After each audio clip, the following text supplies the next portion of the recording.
Hey, Robin hier und willkommen zur 4. Folge meiner Serie. Falls du es noch nicht getan hast, solltest du dir die oben verlinkte Playlist mit den weiteren Folgen ansehen. Ich verspreche dir, du wirst sie nicht verpassen wollen. Und wie immer noch den Hinweis, dass wenn du ein umfassendes Final Cut Pro Training auf Deutsch suchst, dann schaue gerne bei uns auf der Seite vorbei für weitere Infos. Link auch dazu in der Beschreibung. Dieses Mal geht es um etwas, das sicher viele von uns schon einmal erlebt haben. Die gefürchtete Fehlermeldung beim Exportieren eines Projekts. Oh. Kommt dir das bekannt vor?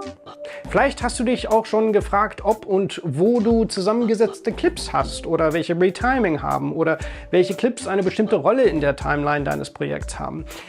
Dann hast du Glück, denn in diesem Video zeige ich dir, wie du die erweiterte Suche in der Timeline von Final Cut Pro nutzen kannst. Damit sparst du nicht nur Zeit, sondern ersparst dir auch den Frust, dein Projekt für sowas manuell durchsuchen zu müssen. Schauen wir es uns an.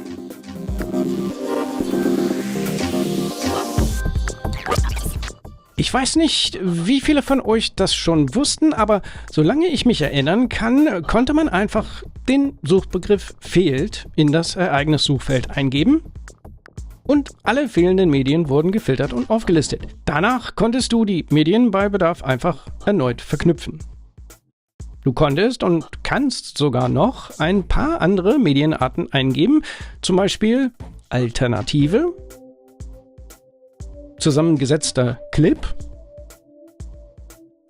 oder Multicam für Multicam-Clips. Und alle diese Medienarten wurden ebenfalls gefiltert, egal ob der Suchbegriff im Namen vorkam oder nicht. Aber das war's auch schon. Und vielleicht hattest du eine ziemlich komplexe Timeline wie diese und beim Versuch, sie zu exportieren, wurde dir gesagt, dass in deinem Projekt Titel, Effekte, Generatoren oder Medien fehlen oder offline sind. Und selbst wenn du einen fehlenden Effekt und so weiter deaktiviert hättest, so dass du dir technisch gesehen keine Sorgen machen müsstest, würde die Fehlermeldung trotzdem erscheinen. Vielleicht hast du dich auch gefragt, was es mit dem kleinen Ausrufezeichen auf dem Ereignis auf sich hat, obwohl du keine fehlenden Medien sehen konntest. Und während du in der Timeline eines Projekts dasselbe tun kannst, indem du entweder auf die Index-Schaltfläche klickst oder einfach Command-F drückst, wenn die Timeline aktiv ist, um das Indexfenster zu öffnen und hier dasselbe mit fehlenden, zusammengesetzten etc. zu machen, gab es bisher wenig, was du darüber hinaus tun konntest. Was ist zum Beispiel mit fehlenden Effekten? Nun, seit Version 10.8 ist die Liste der durchsuchbaren Kriterien erheblich gewachsen. Jeder, der mein Video über die doppelten Bereiche in Final Cut gesehen hat, weiß, dass es neben der Lupe im Suchfeld des Index ein Pop-up-Menü gibt. Wenn du darauf klickst, wird nicht nur angezeigt, dass du wie bisher nach doppelten Bereichen filtern kannst, sondern es gibt jetzt 5 zusätzliche Optionen, die, denke ich, alle ziemlich selbsterklärend sind. Wenn ich fehlende Medien auswähle, werden alle fehlenden Medien in diesem Projekt aufgelistet. Wenn ich fehlende Effekte auswähle, erhalte ich eine Liste aller Clips, in denen entweder ein Video oder ein Audioeffekt oder beides fehlt. Und wie wir sehen, werden sogar fehlende Übergänge aufgelistet, die du haben könntest.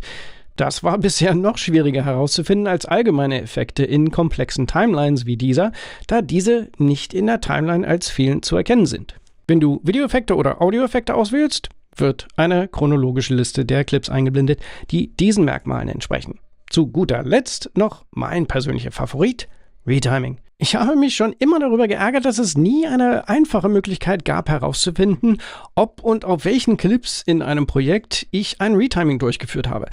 Und selbst wenn ich wusste, dass es welche gab, musste ich mühsam durch die gesamte Timeline gehen oder alles markieren und Command-R drücken, um anzuzeigen, dass ich oder vielleicht auch jemand anderes ein Retiming durchgeführt hatte. Etwas, das du vielleicht auch wissen musst, wenn du dein Projekt an eine andere App übergibst, die Retimed Clips nicht versteht oder erkennt, zum Beispiel.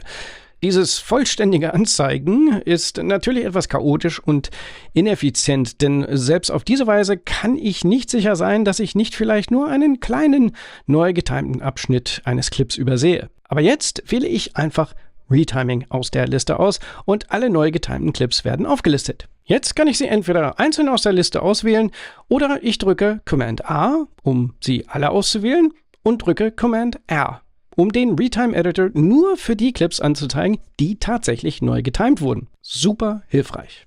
Übrigens musst du die gesuchten Suchkriterien nicht einmal aus dem Menü auswählen. Du kannst den Begriff oder nur einen Teil des Begriffs einfach manuell eingeben, wenn du das möchtest.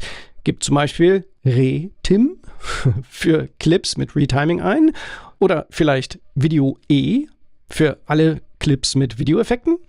Und wenn du Fehl eingibst, erhältst du alle Kategorien von fehlenden Medien. In diesem Fall also sowohl fehlende Medien als auch fehlende Effekte.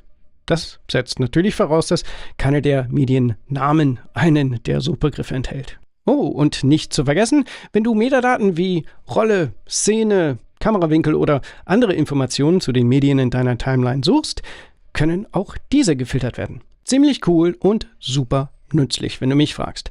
Und eine letzte kleine Ergänzung der Suchoption betrifft die Filteroption für Ereignisse und intelligente Sammlungen. Wenn du bei aktivem Ereignisfenster Command F drückst, wird wie immer das Filterfenster angezeigt, in das du standardmäßig einen textbasierten Suchbegriff eingeben kannst. Und ab Version 10.8 gibt es 2 zusätzliche Suchkriterien für die Textsuche. Neben den Optionen enthält und enthält nicht, sowie ist und ist nicht, gibt es jetzt zusätzlich die Filter beginnt mit und endet mit. Da hast du es. Siehst du dich als jemanden, der von diesen neuen Optionen profitieren wird, so wie ich weiß, ich es tun werde?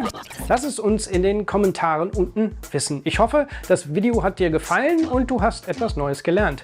Vergiss nicht, den Like-Button zu drücken und den Kanal zu abonnieren, um weitere Inhalte wie diese zu erhalten. Apropos weitere Inhalte, klicke hier für das nächste Video, in dem wir die verbesserten Effektssteuerungen erkunden, oder schau dir das vorherige Video über den erstaunlichen, durch maschinelles Lernen verbesserten Slow-Mo glatt an.